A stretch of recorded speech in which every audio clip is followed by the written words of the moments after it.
Holidays nale, adu namma GT Holidays da. GT Holidays, South India's #1 travel brand. You know you are special when you're with GT Holidays.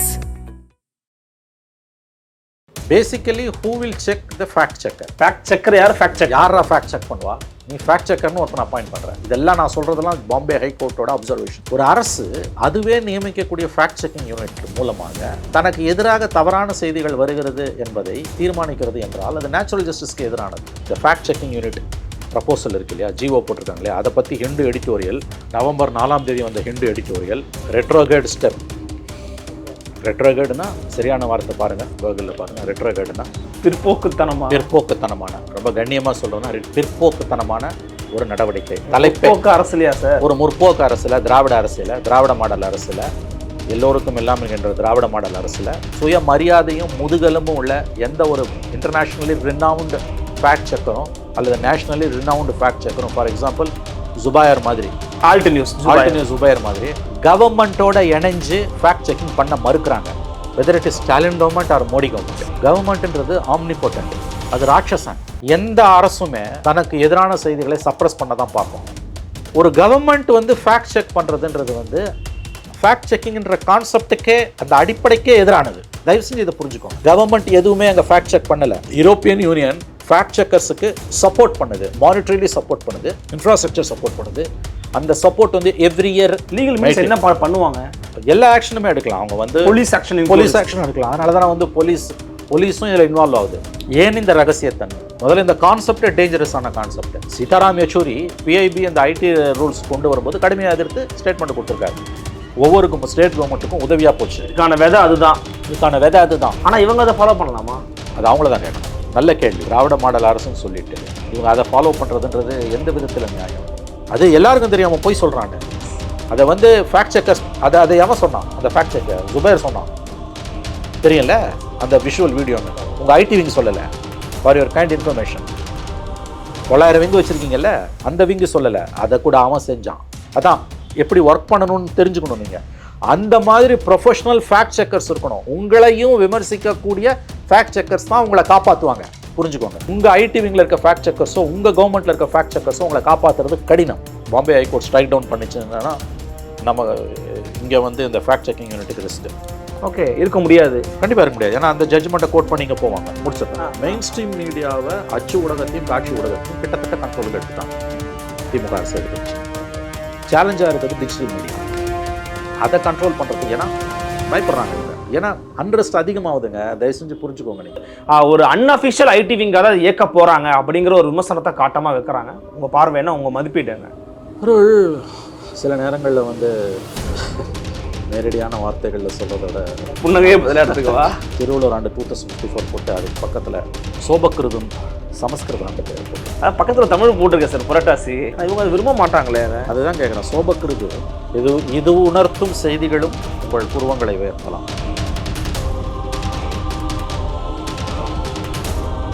Fourth state Tamil நேயர்களுக்கு அருள்மொழிவர்மனின் அன்பார்ந்த வணக்கங்கள். இன்று நம்முடைய fourth state Tamil ஊடகத்தின் பெரிதனும் பெரிதுகள் நிகழ்ச்சியில் நம்மோடு நடந்திருக்கிறார் மூத்த பத்திரிகையாளர் மரியாதைக்குரிய திரு மணி அவர்கள். வணக்கம் சார். வணக்கம். எப்படி இருக்கீங்க? நன்றாக இருக்கிறேன். மிக்க மகிழ்ச்சி. சமீபத்தில் தமிழ்நாட்டில் ஒரு அறிவிப்பு வெளியானது, ஒரு செய்தியும் ரொம்ப பரவலாக பரவிட்டு. இப்போது கிட்டத்தட்ட ஒரு அசம்பிள் செட் ஆகிருக்கிறாங்கன்னு நினைக்கிறேன். I think support fact checking unit. So ஆனால் இந்த தமிழ்நாட்டுக்குள்ளே வரதுக்கு முன்னாடி இன்னொரு விஷயத்தை நான் கிட்ட கன்ஃபார்ம் பண்ணிக்க விரும்புகிறேன். முதல் கேள்வி வைக்க விரும்புகிறேன். ஃபேக்ட் செக்கிங் யூனிட்டுக்கு தொடர்பாக ஐடி ரூல்ஸ் அமெண்ட் பண்ணியிருக்கிறாங்க நடுவண் அரசு. அதை எதிர்த்து எடிட்டர்ஸ் கில்ட் ஆஃப் இந்தியா உட்பட சிலரும் பாம்பே ஹைகோர்ட்டில் பெட்டிஷன்ஸ் ஃபைல் பண்ணியிருக்கிறாங்கன்னு கேள்விப்பட்டோம். அந்த கேஸோடைய சாராம்சம் என்ன, அதனுடைய ஸ்டேட்டஸ் என்ன, அதை கொஞ்சம் விளக்கிட்டு நம்ம அப்புறம் இந்த கரண்ட் சிச்சுவேஷன் வரலாமா? கரெக்ட். ஃபேக்ட் செக்கிங் யூனிட்னு தமிழ்நாடு அரசு program implementation department, Udhayanidhi Stalin கீழே இருக்கக்கூடிய டிபார்ட்மெண்ட்டு கீழே ஒரு யூனிட்டை ஏற்படுத்தியிருப்பதா ஜிஓ வெளியில் வந்திருக்குது. அது அதிகாரப்பூர்வமாக அந்த ஜிஓ வெளியில் வராட்டும் சிலர் வெளியிட்டிருக்கிறார்கள்.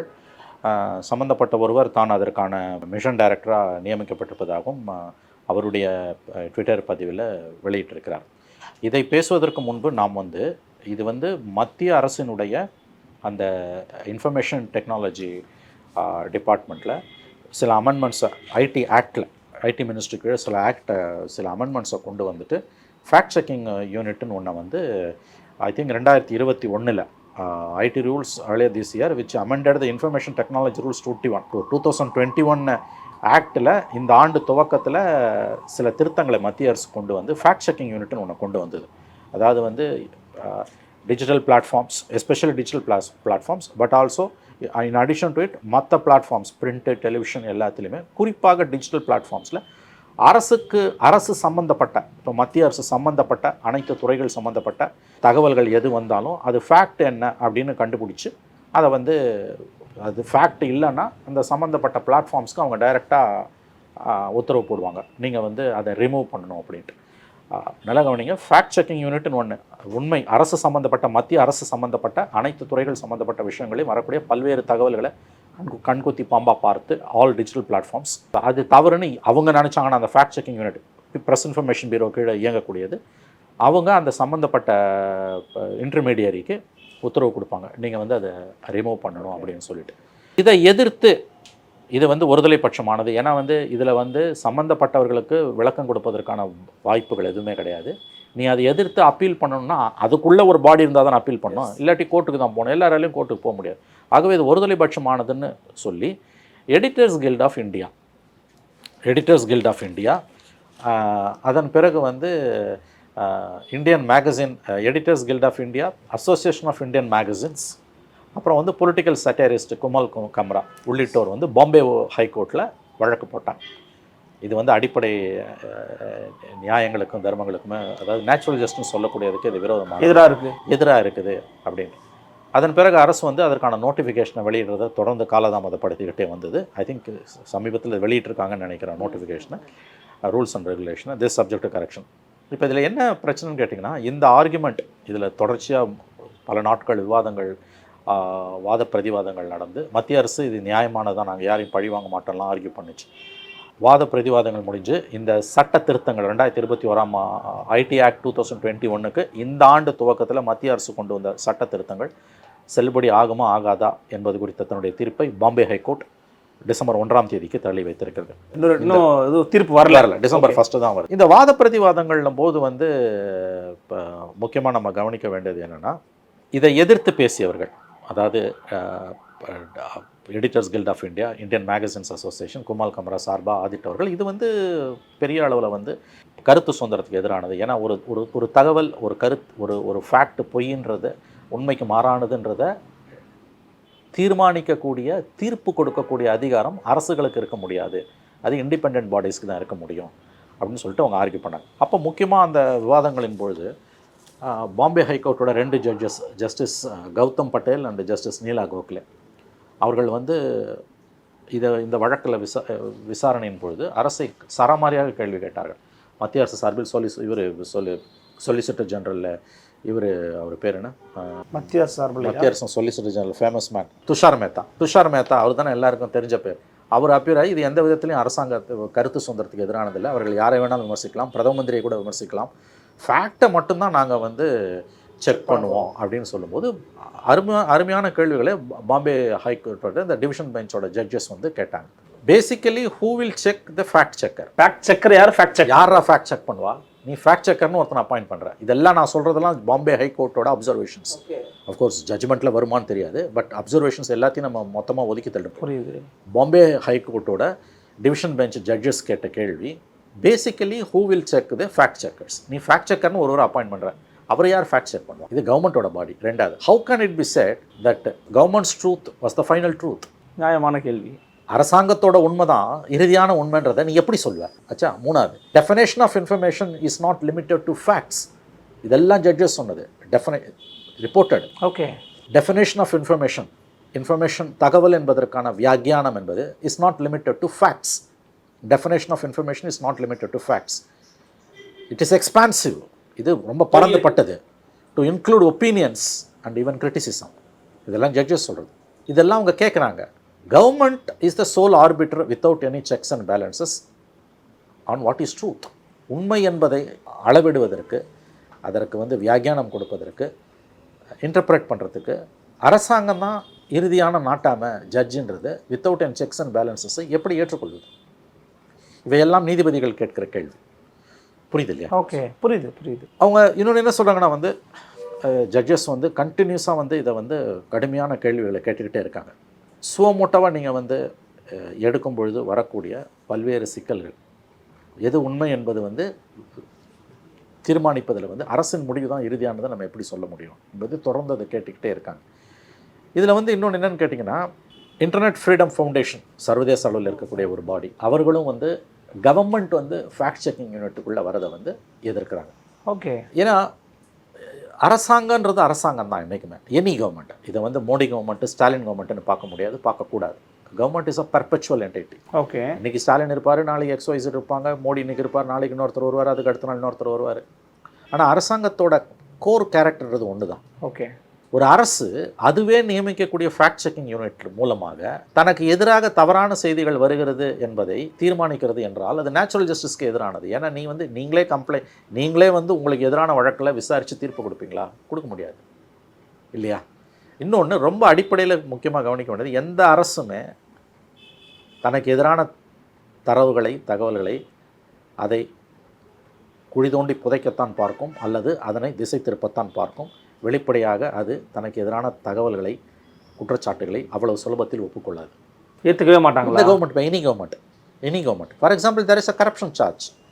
உதாரணத்துக்கு வச்சுக்கோங்க, இப்போ ஒரு கரப்ஷன் சார்ஜ் வருது, இந்த இடத்துல இவ்வளோ டிரான்ஸ்ஃபார்மர் வாங்குறதுல இவ்வளோ பிரச்சனை, 10 கோடி ரூபாய் ஊழல் நடந்திருக்கு.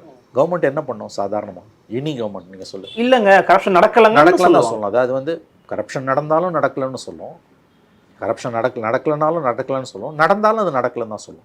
அந்த நேரத்தில் நீங்கள் வந்து சம்மந்தப்பட்டவரை அந்த பிளாட்ஃபார்ம்லேருந்து இது எடுக்க வச்சுருங்க, கிரிமினல் ப்ரொசீஜரும் நீங்கள் ஆக்ஷன் எடுத்துடுறீங்க. ஆனால் அதுக்கு பிறகு ஆட்சி மாற்றம் வரும்போது அவர் சொல்கிறது உண்மைன்றதை எந்த எந்த எந்த இன்வெஸ்டிகேட்டிவ் ஏஜென்சி ஆட்சியில் இருக்கும்போது சொல்லிச்சோ அதே இன்வெஸ்டிகேட்டிவ் ஏஜென்சி ஆட்சி மாறணுன்னு இல்லை அதில் ஊழல் நடந்திருக்குன்னு சொல்லுவோம். நான் கிளாசிக் எக்ஸாம்பிள் சொல்லுவேன், எஸ்பி வேலுமணி கேஸு. ஒரு சின்ன உதாரணம் மூலமாக சொல்லுவேன். எஸ்பி வேலுமணி கேஸில் அறப்போர் இயக்கம் வந்து இவர் இந்தந்த விஷயங்களில் ஊழல் பண்ணியிருக்காருன்னு பட்டியல் போட்டு எவிடன்ஸோட டிவிஎஸ்சிக்கு கம்ப்ளைண்ட் கொடுக்குறான். எடப்பாடி பீரியடில் கொடுக்குறாங்க, ஒரு ஆக்ஷன் இல்லை. ஹைகோர்ட்டுக்கு போகுது, சிங்கிள் ஜட்ஜி கிட்டே போகுது, சிங்கிள் ஜட்ஜி கிட்டே பெஞ்சு கிட்டே போகுது. அவங்க டிவிஎஸ்சிக்கு சொல்கிறாங்க, டிவிஎஸ்சி என்ன சொல்லுது? சார் அப்படிலாம் எதுவுமே இல்லை, அவர் ரொம்ப சுத்த தங்கம் அப்படின்னு 2 தடவை சொல்லுது. அவர் சுத்த சுயம்பு சொக்க தங்கம்னு சொல்லுது. அதே டிவிஎஸ்சி ஆட்சி மாற்றம் ஏற்பட்டு ஸ்டாலின் முதலமைச்சர் ஆனது, வேலுமணிக்கு எதிரான ஊழல் வழக்குகள் உயர்நீதிமன்றத்துக்கு வரும்போது ஆமாம் அதில் பூர்வாங்க ஆதாரம் இருக்கு. இப்போ இந்த இடத்துல ஃபேக்ட் செக்கை இந்த யூனிட் அரசுக்கு எதிரான இதோட மேண்டேட் என்னன்னா, இதை ஃபேக்ட் செக் பண்ணணும், பண்ணுவார். அது கண்டு வரம்பு அதுக்குள்ளே தான் அது வருது. அதாவது anything related with the government. அதாவது வந்து அதில் அவங்க என்ன சொல்கிறாங்க, functioning of the central task force FCUவில் தமிழ்நாட்டில் இப்போ அதுக்கு அமைச்சிருக்கிறதுக்கான அரசாணை தமிழ்நாடு இது வந்து முதல்ல நம்ம பேசினது பாம்பே ஹைகோர்ட்டில் மத்திய சர்க்காரோட அந்த இதற்கு எதிராக போடப்பட்ட வாதங்களில் அதுலேயே முடிச்சுடுவோம் நம்ம. முதல்ல முடிச்சுட்டு அதுக்கப்புறம் இதுக்கு வருவோம். ஸோ மத்திய அரசோட அந்த இதில் வந்து அவர்கள் ஏதாவது ஒரு எந்த பிளாட்ஃபாரத்தில் இருந்தாலும், எஸ்பெஷல் டிஜிட்டல் பிளாட்ஃபாரத்தில் தான் நீ எடுன்னு சொல்ல முடியும். பிரிண்டில் ஒரு பெரிய அட்வான்டேஜ் என்னன்னா, ஒன்ஸ் போட்டான்னா அது எடுன்னு சொல்ல முடியாது. அஃப்கோர்ஸ் அவனோட ஆன்லைன் வெர்ஷனில் அது இருந்தது அப்படின்னா அதை எடுக்க சொல்லலாம். அதர்வைஸ் பிரிண்டோட பெரிய அட்வான்டேஜ் அதை எடுக்க சொல்ல முடியாது. So mainly it concerns the digital format. அவர்கள் சொன்னாங்கன்னா அந்த பிளாட்ஃபார்ம் வந்து அது எடுத்தாகணும். As per IT act, recent amended act. எடுக்கலன்னா அவங்க வியாபாரமே பண்ண முடியாது. பிளாக் பண்ணி விட்டுற போகிறோம். அந்த ட்விட்டர், அந்த குறிப்பிட்ட ட்விட்டர் சைட்டை பிளாக் பண்ணுவான், அந்த யூடியூப் சேனலை பிளாக் பண்ணுவான். ஆகவே இது வந்து இதில் வந்து சம்மந்தப்பட்டவர்களுக்கான நோட்டீஸ் கொடுக்கறதோ அல்லது அவர்களை அப்பீல் பண்ணுறதோ எதுவுமே கிடையாது. ஒன்று கோர்ட்டுக்கு போகலாம், நீ அது எல்லாத்துக்குமே போகலாம், ஆனால் எல்லாராலையும் போக முடியாது. ஆகவே இது ஒரு ட்ரக்கோனியன் ஆக்ட். அதை தான் வந்து ஹிந்து எடிட்டோரியலும் ட்ரக்கோனியன் ஆக்ட், அதாவது ரொம்ப கொடூரமான ஒரு ஆக்ட். இது வந்து இந்த சட்டம் வந்து மத்திய அரசு கொண்டு வந்த அந்த சட்டம் கொடூரமான சட்டம். அவ்வளோ வார்த்தை அந்த வார்த்தை சரிதானா? ரொம்ப அதுலேயே இருக்குது. ஜட்ஜஸே வந்து அது அந்த ஆர்குமெண்ட் அப்போ லாயர்ஸ் யூஸ் பண்ணுறதை அவங்க ஒன்றும் தடுக்கலை. இது ட்ரக்கோனியன் தான். இது அதாவது நேச்சுரல் ஜஸ்டிஸ் மறுக்கப்படக்கூடிய எல்லா சட்டங்களுமே ட்ரக்கோனியன் தான். ட்ரக்கோனியன்னா மோசமான சட்டங்கள், கொடூரமான சட்டங்கள்.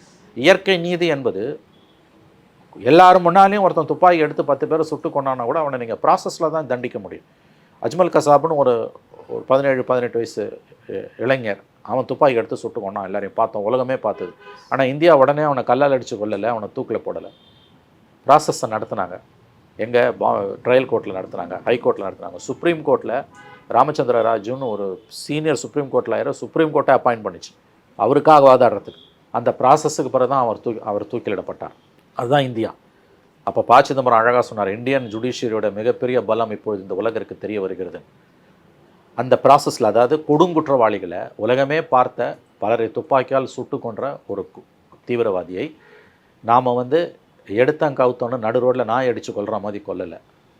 அதையும் ப்ராசஸ் பண்ணி தான் நம்ம வந்து தண்டனை பெற்றுக் கொடுத்தோம். அதாவது சம்பந்தப்பட்ட பாதிக்கப்பட்டவர்களுக்கான குற்றம் சாட்டப்பட்டவர்களுக்கான வாய்ப்பை கொடுக்காமல் நீங்கள் எந்த தண்டனையும் அவர்களுக்கு வழங்க முடியாது. இது கொடுங்குற்றங்களை செய்தவராக இருந்தாலும், எழுத்து மூலமாக அரசு விமர்சிப்பவர்களாக இருந்தாலும், நீங்கள் ஒரு ப்ராசஸுக்குள்ளே தான் அதை செய்ய முடியும். மத்திய அரசு கொண்டு வந்திருக்கக்கூடிய அந்த ஃபேக்ட் செக்கிங் யூனிட் என்பது அந்த அடிப்படை இயற்கை நீதியையே வந்து மறுக்குது. ப்ராசஸ் இல்லையான்னு ப்ராசஸ் எப்படி இருக்குன்னா, சம்மந்தப்பட்டவனுக்கு இல்லை, அவன் வந்து அதாவது இப்போ உங்கள் மேலே வந்து ஒரு வழக்கு, உங்களுக்கு இந்த ப்ராசஸ் வந்து நீங்கள் நீக்கிடுங்கன்னு சொல்கிறாங்கன்னா, உங்களுக்கான முன்முடிவுகளோ எதுவும் கிடையாது. அவங்க எது உண்மைன்றதை அவங்க முடிவு பண்ணிடுறாங்க. ஜட்ஜ்மெண்ட் வந்துருச்சு. அதான் இந்த ஹிந்து எடிட்டோரியல் தமிழ்நாடு அரசு கொண்டு வந்திருக்கக்கூடிய இந்த ஃபேக்ட் செக்கிங் யூனிட் ப்ரப்போசல் இருக்கு இல்லையா, ஜிஓ போட்டிருக்காங்க இல்லையா, அதை பற்றி ஹிந்து எடிட்டோரியல் நவம்பர் 4 வந்த ஹிந்து எடிட்டோரியல் ரெட்ரோகேட் ஸ்டெப்.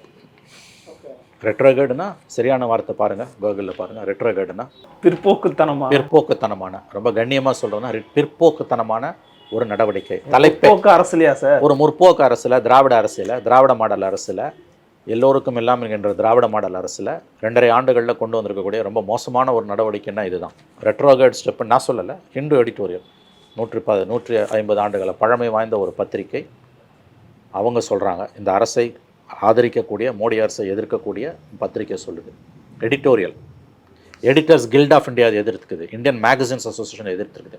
நம்பகத்தன்மை உள்ள இந்திய ஊடகங்கள் இந்த ஸ்டெப்பை எப்படி எதிர்க்கின்றதுக்கு நான் இவ்வளவும் சொல்கிறேன். இதை நான் தனிப்பட்ட முறையில் சொல்லலை, அதனால தான் அதை இவ்வளோ நேரம் தூக்கி பிடிக்கிறதுக்கு காரணம் ரெட்ரோகேட் ஸ்டெப். அதில் அவங்க என்ன எழுதுறாங்க, misinformation and more malicious variant disinformation அப்படின்னு the bane of today's unfitted communication system, especially social media where the necessary filters are rarely applied over the spread of news and views, many of which are based on false information deliberately or ignorantly placed. புரியும் உங்களுக்கு வந்து தவறான செய்திகள் வந்து இன்றைக்கி பெரிய ஒரு சாபக்கேட உலகத்திலே மாறி இருக்குது.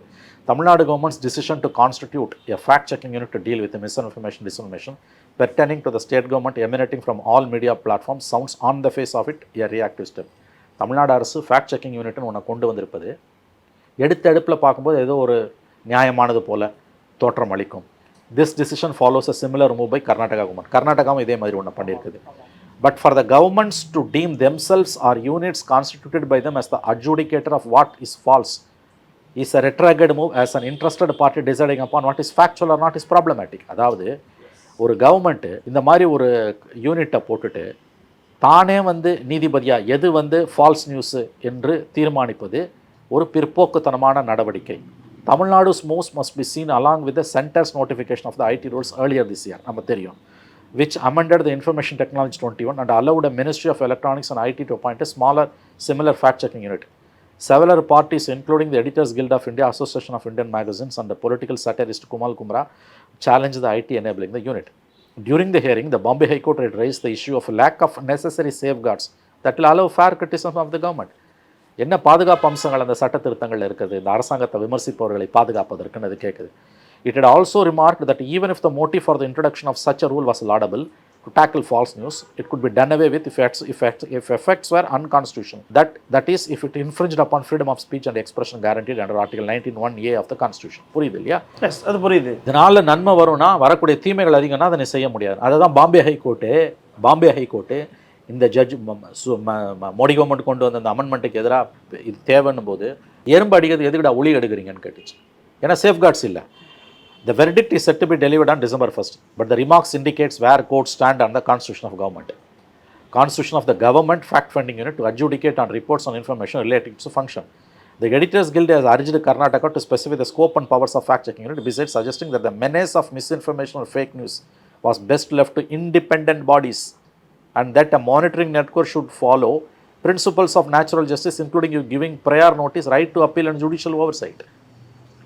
புரியுது இல்லையா? கர்நாடகா கவர்மெண்ட்டோட அந்த இதே மாதிரியான ஃபேக்ட் செக்கிங் யூனிட்டை பற்றி சொல்லும்போது எடிட்டர்ஸ் கில்டு என்ன சொல்கிறாங்கன்னா, இது பாருங்கள், எடிட்டர்ஸ் கில்டோட வார்த்தைகளை யாரும் ஒதுக்கி தள்ளிட்டு போயிட முடியாது. சுப்ரீம் பாடி, ப்ரீமியர் பாடி. அவங்க வந்து இன்றைக்கி மோடி அரசுக்கு எதிராக பல இடங்கள் அவங்க தான் கடுமையாக போராடிட்டு இருக்காங்க. நம்ம ஊரில் இருக்க முற்போக்கு குழந்தைகளுக்காக நான் இதை சொல்கிறேன்.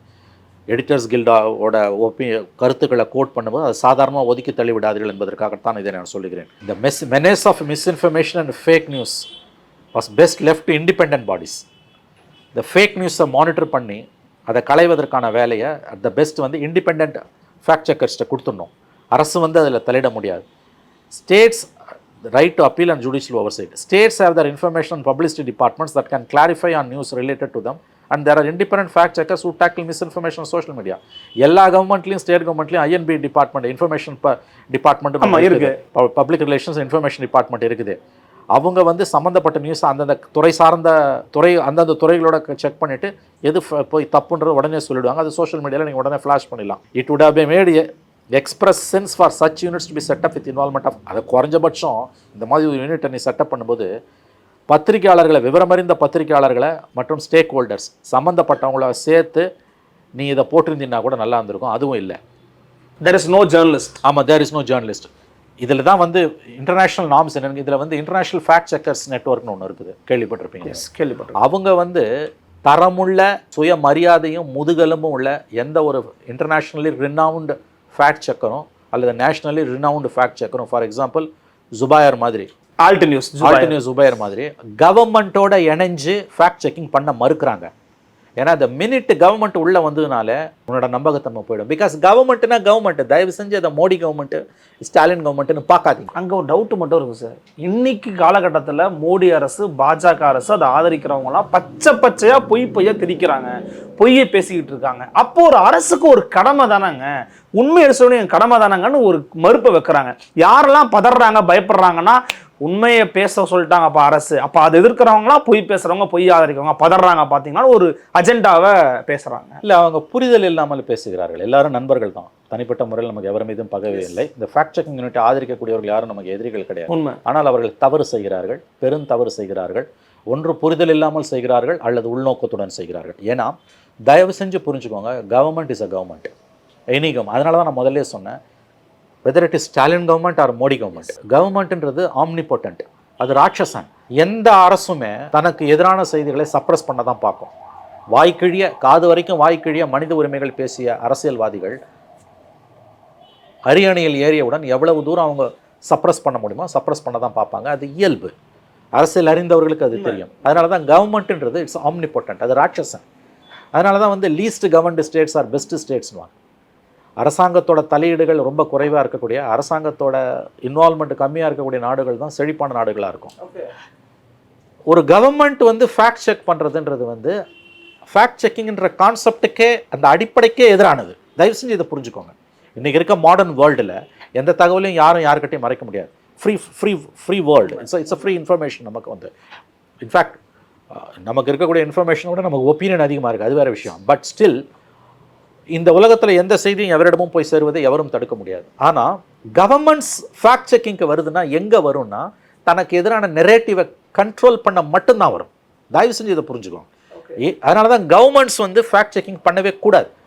இன்டர்நேஷ்னல் ஃபேக்ட் செக்கர்ஸ் இருக்காங்க இல்லையா, you just show me one international fact checker, முதுகெலும்புள்ள, நம்பகத்தன்மை உள்ள, சர்வதேச அளவில் மதிக்கப்படக்கூடிய கிரெடிபிள் இன்டர்நேஷ்னல் ஃபேக்ட் செக்கர்ஸ் இருக்காங்க இல்லையா. நம்ம ஊர் ஜுபாயர் மாதிரி அந்த மாதிரி நிறைய பேர் இருக்கான். எவனாவது ஒருத்தன் அல்லது எவ்வளவு ஒருத்தி அரசாங்கத்தோட பாடியில், அரசாங்கம் நியமித்த குழுவில் இருந்து செய்கிறாங்கன்னு நீங்கள் just show me one example. கிடையாது, நான் சேலஞ்ச் பண்ணுறேன், கிடையவே கிடையாது. ஏன்னா இந்த கான்செப்டுக்கே அது எதிரானது, தத்துவத்துக்கே எதிரான ஒரு விஷயம், எதிரானது. the very notion இருக்கு இல்லையா. அதாவது ஃபேக்ட் செக்கிங் நம்ம ஏன் ஃபேக்ட் செக்கிங் வேணும் நமக்கு? இன்னைக்கு பொய் செய்திகளால் மக்கள் வந்து துன்பத்திற்கு ஆளாக, வெறுப்பு பிரச்சாரம் நடக்குது, பொய் செய்திகள், வெறுப்பு பிரச்சாரம், மிஸ்இன்ஃபர்மேஷன், டிஸ்இன்ஃபர்மேஷன், தெரியாமல் பண்ணிடுறது மிஸ்இன்ஃபர்மேஷன், டிஸ்இன்ஃபர்மேஷன் தெரிஞ்ச பொய் சொல்கிறது, பிஜேபி ஆர்எஸ்எஸ் பண்ணுறாங்க இல்லையா, அது அந்த மாதிரி உலகம் பூரா பல பேர் பண்ணுறோம். இங்கே கவர்மெண்ட்டே பண்ணுது, மோடி கவர்மெண்ட்டே பின்னால் இருந்து ஊக்குவிக்குது. இதை சேலஞ்சு பண்ணுறதுக்கு வந்து இண்டிபெண்டன்ட். அதனால தான் உலகம், யூரோப்பியன் யூனியனில் இருக்கக்கூடிய நடைமுறை என்னென்னா, இண்டிபெண்டன்ட் ஃபேக்ட் செக்கர்ஸ் நம்ம ஜுபாயர் மாதிரி இருக்கிறவங்க, கிரெடிபிளான பீப்புள், அவங்களோட பர்ஃபார்மன்ஸ் அடிப்படையில் ஆண்டுதோறும் அவங்களுக்கு மானியம் கொடுக்குறாங்க, சப்போர்ட் பண்ணுறாங்க, ஃபினான்ஷியலாகவும் சப்போர்ட் பண்ணுறாங்க, மற்ற விதங்களையும் சப்போர்ட் பண்ணுறாங்க. பட் அந்த சப்போர்ட் எவ்ரி இயர் ரெனியூ ஆகும். ஓகே. பர்மனெண்ட்டாக தூக்கி அவங்ககிட்ட 5 வருஷம் போஸ்ட் எப்படி ஒர்க் பண்ணுறாங்கங்கிறத பார்ப்பாங்க. ஓகே. கவர்மெண்ட் எதுவுமே அங்கே ஃபேக்ட் செக் பண்ணலை. யூரோப்பியன் யூனியன் ஃபேக்ட் செக்கர்ஸுக்கு சப்போர்ட் பண்ணுது, மானிட்டரிலி சப்போர்ட் பண்ணுது, இன்ஃப்ராஸ்ட்ரக்சர் சப்போர்ட் பண்ணுது. அந்த சப்போர்ட் வந்து every year every year assess பண்ணப்படுது. ஓகே, இது ரொம்ப முக்கியமான விஷயம். அது அசஸ் பண்ணப்பட்ட அதன் அடிப்படையில் தான் மொத்தமாக தூக்கி ஒருத்தனுக்கு 3 வருஷம் கான்ட்ராக்டு நீ பண்ணிட்டு போனால் அவன் வந்து அதில் வந்து அவனுக்கு வெஸ்டட் இன்ட்ரெஸ்ட் டெவலப் ஆகிடும். பண்ணக்கூடாது. அதனால தான் வந்து ஏன்னா இது வந்து ரொம்ப முக்கியமான ஒரு துறை, அதாவது ரொம்ப முக்கியமான ஒரு கான்செப்ட் எது ஃபேக்ட் செக்கிங்கிறது. அதில் மாற்று கருத்துக்கு இடமே கிடையாது. Fact checkers are good people. அவங்க வந்து they are very good people and அவங்க they are doing a very good work. அதிலெல்லாம் எந்த மாற்று கருத்தும் இல்லை. But the minute you associate yourself with the government you are finished. நீங்கள் உங்கள் மரியாதையை இழந்து விடுகிறீர்கள், உங்கள் நம்பகத்தன்மை இழந்து விடுகிறீர்கள். Because a government is a government. நீங்கள் கேட்கலாம் 10 விஷயத்தை கவர்மெண்ட் எடுத்து கரெக்டாக பண்ணியிருப்பான். No, for whom you are working. அதனால தான் நான் சொன்னேன், நீங்கள் கவர்மெண்ட்னு போது நண்பர்கள் தவறாக புரிஞ்சுக்கிறாங்க. இது ஸ்டாலின் கவர்மெண்ட் இல்லை. ஸ்டாலின் கவர்மெண்ட் பண்ணாலும் தப்பு, நாளைக்கு எடப்பாடி கவர்மெண்ட் பண்ணாலும் தப்பு, நாளைக்கு மறுநாள் வேறு யாராவது XYZ கவர்மெண்ட் பண்ணாலும் தப்பு, அதே மாதிரி மோடி கவர்மெண்ட் பண்ணாலும் தப்பு, நாளைக்கு ராகுல் காந்தி கவர்மெண்ட் பண்ணாலும் தப்பு, அதுக்கு பிறகு XYZ கவர்மெண்ட் பண்ணாலும் தப்பு, எந்த கவர்மெண்ட் பண்ணாலும். Government has no business to be in fact checking. ஏன்னா அவன் என்ன பண்ணிடுறான், அவன் எடிட்டோரியல் எழுதின மாதிரி, எடிட்டோரியல் சொன்ன மாதிரி அவங்க என்ன பண்ணிடுறாங்க, முன்முடிவுகளுக்கு வராங்க. முதல்லே வந்து எந்த கவர்மெண்ட்டுங்க வந்து இப்போ ரஃபாலை பற்றி அவன் சொல்கிறாங்க, ரஃபாலை வந்து ஃபேக்ட் செக் பண்ணிட்டு தப்புன்னு உடனே வந்துடுமா? எனி ஸ்கேம் கவர்மெண்ட் முதல்ல என்ன சொல்லும், நாங்கள் பண்ணலாம். சரி, அதே தமிழ்நாட்டில் எடுத்துக்கோங்க. ஒரு லாக்அப் டெத் நடக்குது. சீஃப் மினிஸ்டர் வந்து அது வந்து அப்படி எதுவுமே நடக்கலைன்றாரு. ஆனால் ஆக்சுவலாக அங்கே தப்பு நடந்திருக்குது. சீஃப் மினிஸ்டர் சொல்கிறதுக்கு எதிராக ஃபேக்ட் இருக்குது. நீ சிஎம் சொல்லிட்டாருன்ட்டு வந்து அந்த பிளாட்ஃபார்முக்கு அதை எடுக்க சொல்லுவேன். இதில் வந்து மத்திய அரசுக்கு தான் வந்து பிளாட்ஃபார்ம்லேருந்து எடுக்கிறதுக்கு லெட்டர் எழுதுறதுக்கு அதிகாரம் இருக்குது. ஸ்டேட் கவர்மெண்ட் ஆனால் லீகல் ஆக்ஷன் எடுக்கலாம். இவங்க தொடர்ந்து கம்ப்ளைண்ட் பண்ணலாம். லீகல் மீன்ஸ் என்ன பண்ணுவாங்க? எல்லா ஆக்ஷனுமே எடுக்கலாம். அவங்க வந்து போலீஸ் ஆக்ஷன் எடுக்கலாம். அதனால தான் வந்து போலீஸும் இதில் இன்வால்வ் ஆகுது. This information will be split into actionable and poll and non actionable poll. நடவடிக்கை எடுக்க வேண்டியது, நடவடிக்கை தேவையில்லாத முடிப்பணும். From the actionable poll action எடுக்க வேண்டியதில்லை. The central task force would consult with advisory team from the government's legal and police department. ரொம்ப முக்கியமானது. The central task force would consult with the advisory team from the government's legal and police department and forward it to the concerned authorities to take legal action. இந்த இடத்துல தான் அரப்போர் ஜெயராமன் என்ன ஒரு point பியூட்டிஃபுல்லாக சொல்கிறாருன்னா, கன்சல்ட்ன்றது பெரிய டீம், பெரிய வார்த்தைன்றாரு. வெறும் ஆங்கிலத்தோட டிக்ஷனரியை பார்த்தீங்கன்னா கலந்து ஆலோசிக்கிறோம் இருக்கும். ஆனால் கவர்மெண்ட் மேட்டர்ஸில் கன்சல்ட்ன்றது பெரிய வார்த்தை. அவர் சொல்லுகிறார், The Supreme Court has several judgments has said that consulting is a heavy term when it comes to government. See, அங்கே ஒரு பெரிய டிஃப்ரென்ஸ் என்னென்னா, பிஐபியில் அவன் அவுட் சோர்ஸ் பண்ணலை. பிஐபி உள்ள அதாவது இந்தியன் இன்ஃபர்மேஷன் சர்வீஸ் ஆஃபீஸர்ஸ் இருக்காங்க, தெரியும் இல்லையா? IAS, IPS. அதே மாதிரி IAFS, Indian information service officers இருக்காங்க, IASC ஆஃபீஸர்ஸ். அவங்க வந்து பார்த்தீங்கன்னா 24 சர்வீஸ் இருக்குது. இந்தியன் ரயில்வே சர்வீஸ் இருக்குது, இந்தியன் IPS, எல்லாரும் போஸ்டல் சர்வீஸ் எல்லாம் இருக்குது. அதில் வந்து இந்தியன் இன்ஃபர்மேஷன் சர்வீஸ்னு ஒன்று இருக்குது.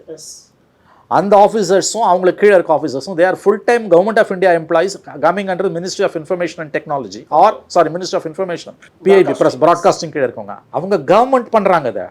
அதையே எதிர்க்கிறோம். ஏன்னு கேட்டிங்கன்னா, government cannot be the sole arbitrator of what is to decide what is truth, what is fact. நீ கிடையாது. நீயே ஜட்ஜ் தீர்ப்பு எழுதிக்க முடியாது. உன் மேலே சார்ஜஸ் வருதுன்னா இன்னொரு பாடி தான் அதை பேச முடியும். And that should be only an independent body. But அங்கேயாவது ஒரு ப்ளஸ் பாயிண்ட் இந்த சென்ஸ், ஒரு சில்வர் லைனிங், இந்த சென்ஸ் சில்வர் லைனிங்னா அது டெஃபினட்டாக அதை ஏற்றுக்க முடியாது. நம்ம ஃபைனல் மட்டுமையாக எதிர்க்கிறோம். பாம்பே ஹைகோர்ட் ஜட்ஜ்மெண்ட் வந்து இந்த ஃபேக்ட் செக்கிங் யூனிட்டை வந்து ஸ்ட்ரைக் டவுன் பண்ணணும் தான் நம்ம எதிர்பார்க்குறோம். அதுதான் நியாயமான தீர்ப்பாகவும் இருக்க முடியும். பட் அங்கே ஒரு பர்சன்ட் ஒரு லாஜிக் என்ன இருக்குன்னா, கரெக்டாக இருக்குது இந்த சென்ஸ், 1% கரெக்டாக இருக்குன்னா கவர்மெண்ட் பண்ணுது. அதை ஒரு மிஷன் டைரக்டர்னு போட்டிருக்காங்க. There are 80 people they are going to recruit. இவங்களுக்கு வந்து ஓராண்டுக்கான பணின்றாங்க. அதன் பிறகு இது வந்து நீட்டிக்கப்படுன்றாங்க. Now who are these people to decide what is fact or what is not fact? It's a specialized job இல்லையா? பர்சனலாக யார் மேலே எனக்கு எந்த பொறாமையோ வருத்தமோ காழ்ப்புணர்ச்சியோ பொச்சரிப்போ கோபமோ வெறுப்போ எதுவுமே சத்தியமாக கிடையாது. Personally I have nothing to do with any one of these people. XYZ மேலே எனக்கு எந்த வருத்தமோ கோபமோ கிடையாது. நம்ம பேசுறது ஒரு சிஸ்டம் பற்றி ஒரு கான்செப்ட் பற்றி தான் நம்ம பேசுகிறோம். இதில் ஒரு டவுட் இருக்குது சார்.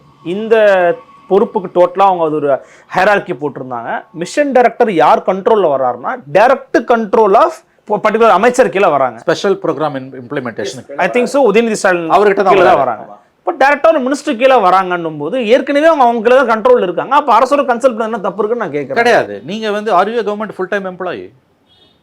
உங்களோட எக்ஸ்பர்டைஸ்ன்றது என்னங்க? நான் வந்து என்ன சொல்கிறேன்னா, நீங்கள் வந்து ஃபேக்ட் செக்கர்ஸாக இருக்கலாங்க, நான் மறுக்கலைங்க. But work as a government employee உங்களோட எக்ஸ்பர்டைஸ் என்ன? அது வேறங்க. அது கவர்மெண்ட் ஃபேக்ட் செக்கர்ஸ்க்கு எல்லா மானியமும் கொடுக்கலாம், எல்லா பேக்கப்பும் கொடுக்கலாம், இன்ஃப்ராஸ்ட்ரக்சர் கொடுக்கலாம். பட் அவங்க கவர்மெண்ட்டோட பார்ட்டாக மாறுறாங்கன்னா there is a problem. Specialized job தேவைப்படுது உங்களுக்கு வந்து. புரியுதா நான் சொல்கிறது உங்களுக்கு வந்து? அருள் ஒன்று தெரிஞ்சுக்கோங்க. இன் பிரின்சிபிள் இந்த கவர்மெண்ட்டு ஒரு ஐஏஎஸ் ஆஃபீஸரையே மிஷன் டைரக்டராக போட்டு ஃபுல் டைம் கவர்மெண்ட் எம்ப்ளாயிஸையே இந்த யூனிட்டில் 80 பேரையும் அப்பாயிண்ட் பண்ணால் கூட நம்ம அதை எதிர்ப்போம். அதெல்லாம் செகண்டரிலாம் பண்ணி இன் கான்செப்ட் இப்படி ஒரு யூனிட்டே இருக்கக்கூடாது. Government should not be in the business of fact checking. That is left to the independent individuals. Government can maximum give them full support கொடுக்கலாம். அந்த சொன்னல யூரோப்பியன் யூனியனில் கொடுக்குற மாதிரி. டெவலப்டு கண்ட்ரிஸ் எந்த கண்ட்ரிலையுமேங்க, டெமோக்ராட்டிக் கண்ட்ரீஸில் நான் சொல்கிறது, கவர்மெண்ட்டோட வேலை கிடையாது ஃபேக்ட் செக் பண்ணுறது. என்ன நடக்கும் நீங்கள் சொல்லுங்களேன். இப்போ இந்த கவர்மெண்ட் போயிடுது, இந்த யூனிட் இப்போ இருக்குது, அப்படியே இந்த கவர்மெண்ட் போயிடுது. 26 எடப்பாடி உதாரணத்துக்கு சொல்கிறேன், 26 எடப்பாடி மறுபடியும் வராரு. அவர் இதை வச்சுப்பாரா? அவர் வச்சுப்பாரா? என்ன பண்ணுவார்? அவர் ஒன்று கழிச்சு விட்டு போயிடுவார். இல்லைன்னா தனக்கு எதிராக தன்னோட ஆளை கொண்டு வந்து வைப்பார். இன்னொன்று ஜிஓ நீங்கள் போடுறீங்க. எப்போ போடுறீங்க? அக்டோபரில் ஜிஓ போடுறீங்க. ஜிஓ போட்டு ஒரு அப்பாயின்மெண்ட் பண்ணும்பொழுது ப்ரொசீஜர் இருக்கணும் இல்லையா? ஒரு அப்பாயின்மெண்ட்னாலும் ப்ரொசீஜர் என்ன? பேப்பரில் அட்வர்டைஸ்மெண்ட் வரணும், லார்ஜஸ்ட் சர்க்குலேஷன் பேப்பர்ஸில் மக்களுக்கு தெரிகிற மாதிரி வரணும், சோஷியல் மீடியாவில் வரணும். There must be a process. அவங்களே அறிவிப்பை சொல்லணும். இந்த மாதிரி இத்தனை பேர் அப்ளை பண்ணணும். ப்ராசஸ் இருக்குது. அதுக்கு பிறகு நீங்கள் யாரை வேணால் எடுங்க. நான் என்ன சொல்கிறேன், ப்ராசஸ் மூலமாக தானே எடுக்கணும். எதனால இந்த ரகசியத்தன்மை? ஏன் இந்த ரகசியத்தன்மை? முதல்ல இந்த கான்செப்டே டேஞ்சரஸான கான்செப்ட். சீதாராம் யெச்சூரி பிஐபி இந்த ஐடி ரூல்ஸ் கொண்டு வரும்போது கடுமையாக எதிர்த்து ஸ்டேட்மெண்ட் கொடுத்துருக்காரு. அவங்க சிபிஎம்மோட அஃபிஷியல் இதுலேருந்து ட்விட்டர் பேஜ்லேயே அவங்க வந்து இது வந்து இது தவறு, நம்ம அனுமதிக்க முடியாது அப்படின்னு அவங்க வந்து அதை தெளிவாக சொல்லியிருந்தாங்க. அதில் இருக்கு பாருங்க. சீதாராம் யெச்சூரி அதை வந்து கடுமையாக எதிர்த்தாங்க. Withdraw IT rules amendment Friday, April 7th, 2023. The Politburo of the Communist Party of India, Marxist, has issued the following statement. The Politburo of the CPM strongly disapproves of the amendments of IT Rules 21, giving powers to the PIB to fact-check any fake or false or misleading information about central government, and ask the social media platforms like Facebook, Twitter, Google to take them on. If these companies refuse, then they will lose their safe harbor immunity that guarantees them protection. CPM oppose பண்ணியிருக்காங்க. பயங்கரமாக பொலிட்பியூரோவிலேருந்து எதிர்த்துருக்காங்க. ஆனால் ராஜீவ் சந்திரசேகர் வந்து முடிஞ்சா ஏறி இல்லைனா வெளில போன்னு அவர் ஒரு ட்வீட் போட்டிருக்காரு. எப்படி வந்து திராவிட முன்னேற்ற கழகம் அரசு, மு.க. ஸ்டாலின் அவருடைய அரசு, இந்தியா கூட்டணியில் முக்கிய பங்கு வகிக்கக்கூடிய அரசு, மோடி அரசின் எதேச்சதிகாரமான கொள்கைகளுக்கு எதிராக கடுமையாக போராடி கொண்டிருக்கக்கூடிய ஒரு அரசு ஏன் இந்த காரியத்தை செய்கிறது? இதை எப்படி அவர்கள் நியாயப்படுத்துவார்கள்? அப்புறம் எதற்காக இந்த ரகசியத்தன்மை? நீங்கள் எப்படி இதை நியாயப்படுத்துவீர்கள்? நான் என்ன கேட்குறேன், ஒரு நியாயமாக ஒரு முக்கியமான டெவலப்மெண்ட் இது தப்பு ரைட்டுன்றதை கூட ஒரு பக்கம் விடுங்க. இதில் வெளிப்படைத்தன்மை ஏன் இல்லை? ஃபார் த ஃபர்ஸ்ட் டைம் தமிழ்நாட்டில் வந்து ஒரு ஃபேக்ட் செக்கிங் யூனிட் நீங்கள் கொண்டு வரீங்க. போலீஸ் செய்திகள் அதிகமாக பெருகடிச்சு, ஹேட் ஸ்பீச்சஸ் அதிகமாக பெருகடிச்சுன்னு, ஃபைன், அதை கண்ட்ரோல் பண்ணுறதுக்கு எல்லாருக்கும் கடமை இருக்குது, மாற்று கருத்து கடமை இல்லை. ஆனால் அரசில் இப்படி ஒரு பிரிவை நீங்கள் ஏற்படுத்துறீங்கன்னா அதுவும் சர்ச்சைக்குரிய பிரிவு. ஏற்கனவே இதே மாதிரி ஒரு காரியத்தை சென்ட்ரல் கவர்மெண்ட், மோடி கவர்மெண்ட் பண்ணி அது பாம்பே ஹைகோர்ட்டில் சேலஞ்ச் பண்ணப்பட்டிருக்கு. இதுக்கு எதிர்ப்பு வரும்னு உங்களுக்கு தெரியும். ஏன் வெளிப்படைத்தன்மை இல்லை உங்ககிட்ட? அதை வந்து சம்மந்தப்பட்ட ஒருவர் வந்து தான் அதில் பண்ணிருப்பது அவர் சொன்ன பிறகு தான் வெளியில் வருது. இது எந்த விதத்தில் நியாயம்? எனக்கு தனிப்பட்ட முறையில் எவர் மீதும் மறுபடியும் சொல்லுகிறேன், எவர் மீதும் எனக்கு தனிப்பட்ட முறையில் எந்த கோபமோ காழ்ப்புணர்ச்சியோ வருத்தமோ எதுவுமே எனக்கு கிடையாது. நான் வந்து ஒரு பிரின்சிபலை தான் கேட்குறேன். இன்றைக்கி ஒரு கொள்கையாளர் தான் இந்த பிரச்சனையை பார்க்குறேன். ஒரு முக்கியமான முடிவை மாநில அரசு எடுத்திருக்கிறது. அதை வெளிப்படையாக அறிவிப்பதில் என்ன தயக்கம் இருக்குன்னு நீங்கள் எனக்கு தெரியல. எனக்கு இது ரொம்ப ஆச்சரியமாக இருக்குது. இன்னொன்று, இது வந்து இன்ஃபர்மேஷன் டிபார்ட்மெண்ட்டு கீழே தான் இன்ஃபர்மேஷன் டிபார்ட்மெண்ட்டு தாங்க எல்லாத்தையும் பார்க்குது. புரியுதுங்களா? எல்லா துறை சார்ந்த தவறான தகவல் வரும்போது சாதாரணமாக இன்ஃபர்மேஷன் டிபார்ட்மெண்ட்டில் தான் மறுப்புகள் வரும். அதுக்கு தான் அது பேர் information department and public relations. The very concept of information and public relations தான் தகவல் மற்றும் தொடர்பு, பொதுமக்கள் தொடர்பு. ஸ்பெஷல் இம்ப்ளிமெண்டேஷன் ப்ரோக்ராமுக்கு கீழே எப்படிங்க வரும்? இது எந்த அளவுக்கு தவறுகள் நடக்குது பாருங்க. இவ்வளோ பெரிய ஆர்டரை நீங்கள் போட்டிருக்கீங்க, இவ்வளோ பெரிய ஜிஓவை போட்டிருக்கீங்க. 3.5 crores வந்து இதில் ஃபண்ட் அலோகேஷன் 3.5 crores போன பட்ஜெட்டில் அலாட் பண்ணலை. இப்போ கண்டின்ஜென்சி ஃபண்ட்லேருந்து எடுக்கிறீங்க, எமர்ஜென்சி ஃபண்ட். அவ்வளோ அவசியம் என்ன வந்தது?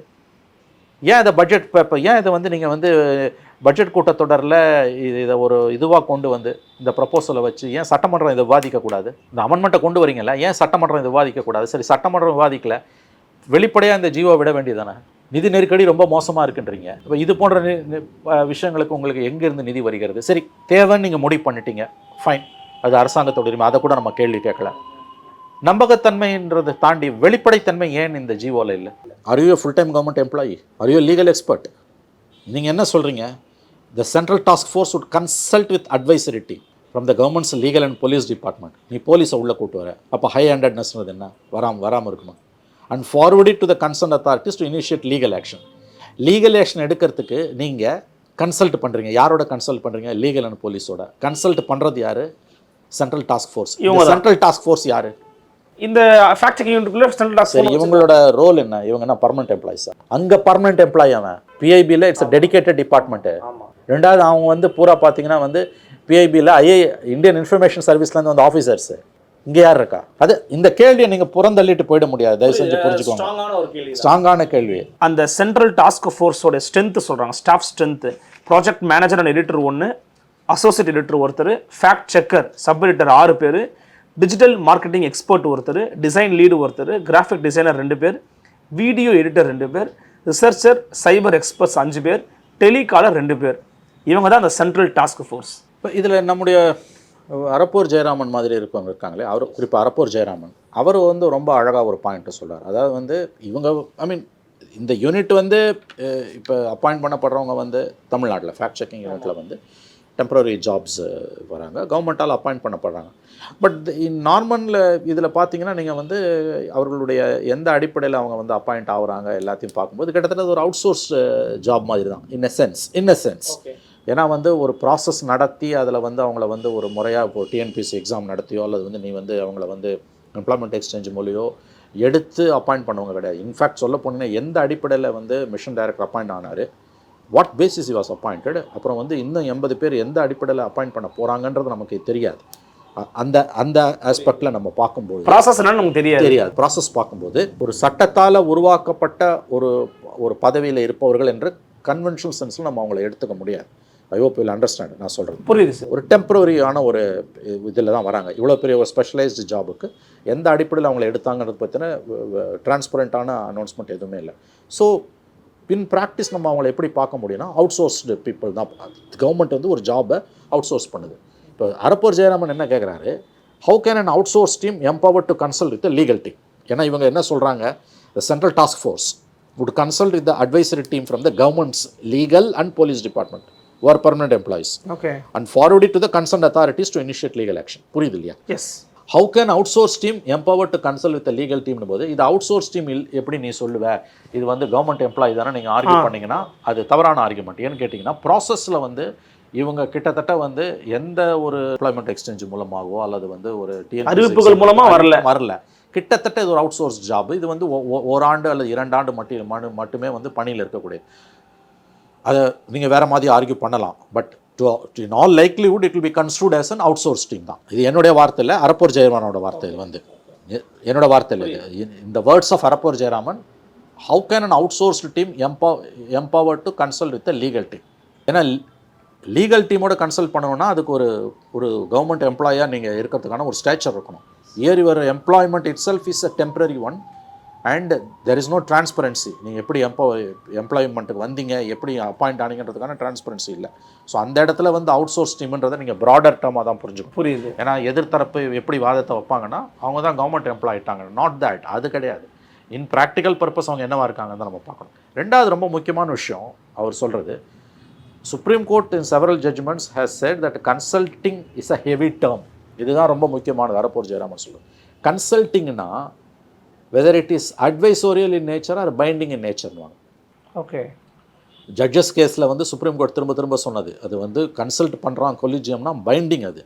ஆனால் கவர்மெண்ட் கேட்க மாட்டேங்குது. புரியுதா நான் சொல்கிறது? புரியுது. அதாவது செஞ்சாகணும், செய்ய மாட்டேங்கிறாங்க. இப்போ அதுக்கு இப்படி எடுத்துக்கோங்களேன். இப்போ வந்து இந்த கவர்னர், நம்ம ஊரில் கவர்னர் பிரச்சனை தான். டெய்லி காலையில் எழுந்திரிச்சு பல்லு தேய்க்கிறதுக்கு முன்னால் ஆரம்பித்தா படுக்க போகிற வரைக்கும் தமிழ்நாட்டில் நமக்கு தலையாய பிரச்சனை இந்த கவர்னர் பிரச்சனை தான். இந்த கவர்னர் எப்படி ஃபங்க்ஷன் பண்ணணும்னு அரசியலமைப்பு சாசனம் சொல்லுது, the governor shall work on the aid and advice of council of ministers. ஆமாம், aid and advice of council of ministersன்றது கவர்னரை பொறுத்த வரைக்கும் பைண்டிங், பிரசிடெண்ட்டை பொறுத்த வரைக்கும் பைண்டிங். ஆனால் அதுவே வேறு டேர்மில் அவருடைய ஆலோசனையின்படி இவர் நடக்க வேண்டும், அவருடைய உதவியின்படி நடக்கணும்னா ஜல்தாக விருப்பப்பட்டால் ஏற்றுக்கலாம், இல்லாட்டி இல்லை. அப்படி தான் இருக்கு. அப்படி தான் வந்து வேறு இடங்கள்ல இருக்குது. பட் இந்த இடத்துல ஒவ்வொரு இடத்துக்கும் அந்த வார்த்தை மாறுபடும். ஏன்னா கன்சல்ட்டிங்கிறது ஜென்ரல் இங்கிலீஷ் டேர்மில் வந்து ஆலோசனை, கன்சல்ட் பண்ணுறது, கலந்து ஆலோசிப்பது. அதோட அர்த்தம் எவர் கலந்து ஆலோசிக்கிறாரோ அவர் தனக்கு ஆலோசனை கொடுப்பவரின் ஆலோசனையை எடுத்துக்கொள்ளலாம் அல்லது விட்டுவிடலாம். அந்த ஒரு அர்த்தம் மட்டும் கிடையாது. President has to act on the aid and advice of council of ministers in consultation with the prime ministerனா பைண்டிங் இன் நேச்சர் தான் அது. Binding in nature. இங்கே வந்து கன்சல்டேஷன்றது பைண்டிங்கா அட்வைசோரியலா? பைண்டிங்னா இவங்கெல்லாம் அப்பாயிண்ட் பண்ணவங்களோட கிரெடென்ஷியல்ஸ் என்ன? பைண்டிங்னா இவங்க வேலை இல்லாத மூலம் இல்லை பைண்டிங்னா இவர்கள் வந்து எல்லா ஃபீல்டுலையும் எக்ஸ்பர்ட்டாக இருக்கணும். இவங்க அதாவது ஃபீல்டில் மட்டும் எக்ஸ்பர்ட் இல்லை, சட்டத்துலையும் எக்ஸ்பர்ட்டாக இருக்கணும். லா தொடர்பாக யாரும் இல்லை சார், அதில் எதுவுமே இல்லைன்ற நான் அங்கே தான் அவர் எழுப்பியிருக்கக்கூடிய நம்ம அரப்போர் ஜெயராமன் எழுப்பியிருக்கக்கூடிய கேள்வி திரும்ப சொல்கிறேன். How can an outsource team empower to consult with legal டீம்ன்றது ரொம்ப முக்கியமான ஸ்டேட்மெண்ட்டு. அது அவுட் சோர்ஸ் டீம்ன்றது இவங்களை எப்படி புரிஞ்சுக்கணும்னா, இவங்க வந்து அவுட் சோர்ஸ் கிடையாது, கவர்மெண்ட் எம்ப்ளாயிஸ் நீங்கள் சொன்னீங்கன்னா அது தவறு. இன் ப்ராக்டிக்கல் பர்பஸ் இவங்க யார்? இவங்க திஸ் பீப்புள் எந்த ப்ரொசீஜர் அடிப்படையில் இவங்க வந்தவங்க? டெம்பரரி எம்ப்ளாய்மெண்ட்டு தான் இது வந்து. டொமைன் எக்ஸ்பர்ட்ஸ்னு அவங்க சொல்லிக்கலாம். பட் அதர் சப்ஜெக்ட் நாலேஜை பொறுத்த வரைக்கும் பார்த்தீங்கன்னா தெரியாது நமக்கு வந்து. ஒன்று. ரெண்டாவது, கன்சல்டேஷன்றது ஹெவி டேர்ம். புரியுதா? இதை வந்து இவங்களோட இவங்க என்ன சொல்கிறாங்க, த central task force would consult with the advisory team from the government's legal and police department forward to the concerned authorities to initiate legal action. நீ எடுன்னு சொல்லுவே நீ. அப்போ இந்த அதிகாரங்களெல்லாம் உங்களுக்கு யார் கொடுக்குறா?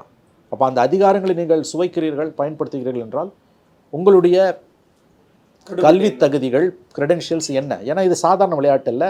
மறுபடியும் சொல்கிறேன், எந்த தனிநபர் குறித்தும் எனக்கு எந்த வருத்தமும் கோபமும் எந்த விமர்சனமும் இல்லை. நான் எந்த இண்டிவிஜுவலை பற்றியும் பேசலை.